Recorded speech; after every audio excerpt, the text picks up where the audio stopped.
Looks like you're in the market to buy a new house. Hey, you may have found the perfect place. Dirt cheap. Looks like it's next to a 5G tower. And you know what that means, right? Radiation, headaches, genetic mutations. Or does it? The idea that cell phone towers cause radiation is nothing new. But is there any truth to this? How does 5G compare to towers in the past?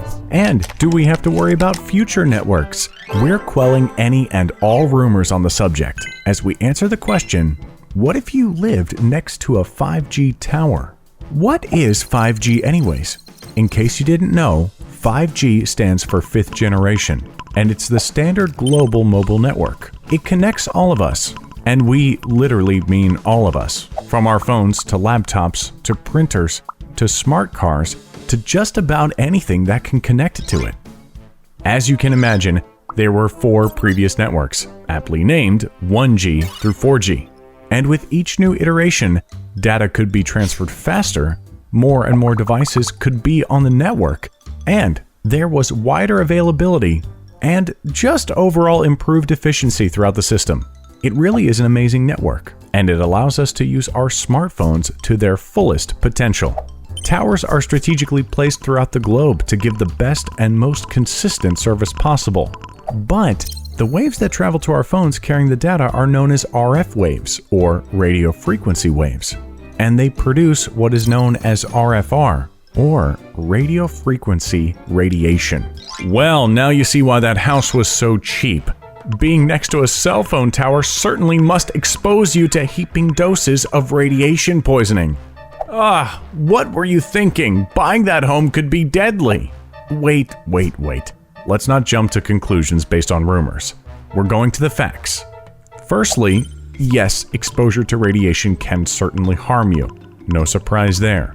Many of the stronger and more damaging types of waves are probably ones you have heard of, like gamma rays, X-rays, and UV or ultraviolet rays. And the effects of prolonged exposure to these waves is no joke. Increased cancer risk, genetic damage, deficiencies to learning and memory, neurological disorders, and even damage to your cells are all very real effects of too much exposure to these harmful rays. And RFR has the potential to damage us in these ways. In fact, one study in 2011 by the World Health Organization's International Agency for Research on Cancer found that RFR could be potentially dangerous to humans. And in their study, they noted that when tested on rats, after 2 years of exposure, there was increased cancer in male rats, and it damaged the cells in all rats.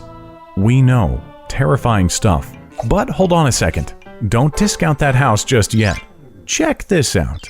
Firstly, the FCC has set an exposure limit on RFR, which limits the intensity of these waves.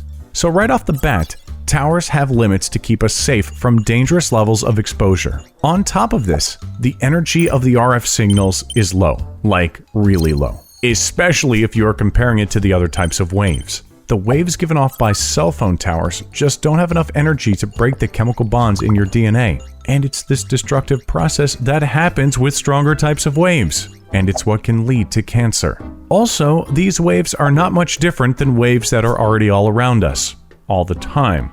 We are talking about radio and broadcast television waves. These are harmless to us. And since RF waves are so similar in length and speed, there really isn't anything to worry about. Speaking of wave types, the RF waves produced by cell phone towers are long. This means it's highly unlikely that the energy these waves produce is enough to cause damage to the cells in your body. They just aren't strong enough. And there have been plenty of studies on this as well.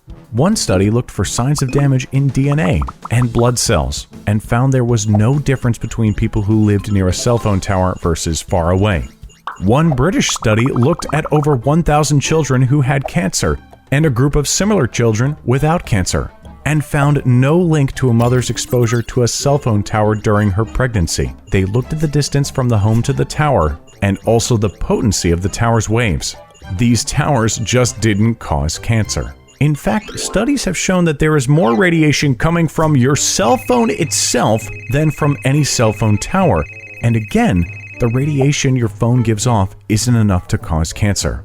So we say you're safe. And if you're really worried about potential exposure, the best course of action is to put your phone across the room when you sleep at night. Just as a precaution. Looks like buying that house next to that cell phone tower won't actually harm you, at least based on the research that we have. Yes, radiation is certainly produced, but nowhere near the amount that you would have to worry about it affecting you. So hey, make that down payment, sign the papers, call up the movers. Well, after you make sure that the roof doesn't leak. We'll see you in the next video, Brainiacs.